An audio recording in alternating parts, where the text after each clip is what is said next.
మొరపెట్టి కన్నీరు కారిస్తే అది చిగురు మొదలు పెడుతూ ఉంటుంది. అది నీ కుటుంబానికి విస్తారమైన దీవెన కలుగు చేస్తూ ఉంటుంది. దేవునికి స్తోత్రం. ఆరాధన భక్తి మనం చెయ్యొద్దు, ఆచారం భక్తి మనం చెయ్యొద్దు, ఆచార క్రిస్మస్లు మనం చెయ్యొద్దు. అర్థమైందండి? అలవాటు పడిపోయిన క్రిస్మస్లు మనం చెయ్యొద్దు. ప్రియమైన దేవునులారా, క్రిస్మస్ అనగా రాత్రికాల సమయం ముందు పరిశుద్ధాత్మ దేవుడు మనతో మాట్లాడుతూ ఉన్నాడు. పరిశుద్ధాత్మ దేవుడు మనతో మాట్లాడుతున్నాడు.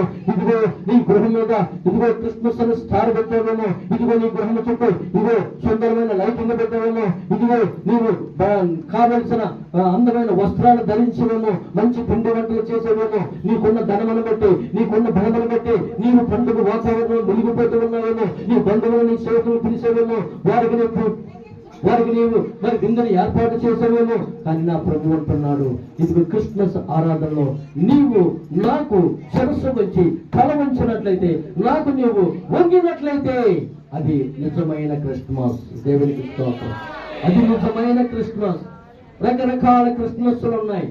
ఈ ప్రపంచం అంతా కూడా అనేకమైన క్రిస్మస్లు జరుగుతూ ఉన్నాయి. అసలైన క్రిస్మస్ యేసయ్యకు తల వంచి మన హృదయాన్ని ఆయనకు అర్పించినట్లయితే, ఆయన మన హృదయములకు ఆహ్వానించినట్లయితే, ఇదిగో నేను భూమి యొక్క నిలిచి ఉన్నాను, ఎవరైతే ఇదిగో నేను తలుపు కొట్టగా ఎవరైతే ఆ తలుపును తీస్తారో వారి గృహంలోకి నేను ప్రవేశించబోతున్నాను, వారి గృహంలోకి నేను ప్రవేశించబోతున్నాను, వారితో నేను విందు చేయబోతూ ఉన్నాను.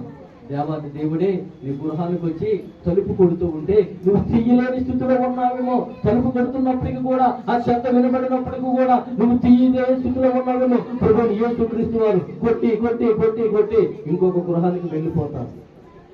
అర్థమైందండి? దేవునికి స్తోత్రం. హల్లెలూయా, హల్లెలూయా, హల్లెలూయా. తొందరగా ఏంటండి, నీ హృదయాన్ని తాకినప్పుడు, నీ అంతరంగంలో తాకినప్పుడు నువ్వేం చేయాలి? ప్రభువును ఆహ్వానించేవారుగా ఉండాలి. ఈ క్రిస్మస్ లో ప్రభువును ఆహ్వానించావు. దేవునికి స్తోత్రం. హల్లెలూయా.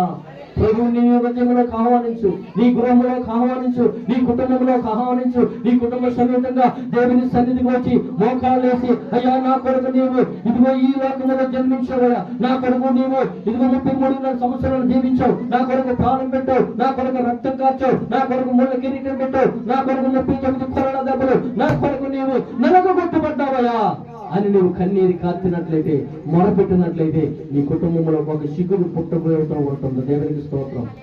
నీ మూడుగారిపోయిన జీవితాల్లో దేవుడు ఒక సిగురింపును చేయబోతూ ఉన్నాడు. దేవునికి స్తోత్రం. హల్లెలూయా.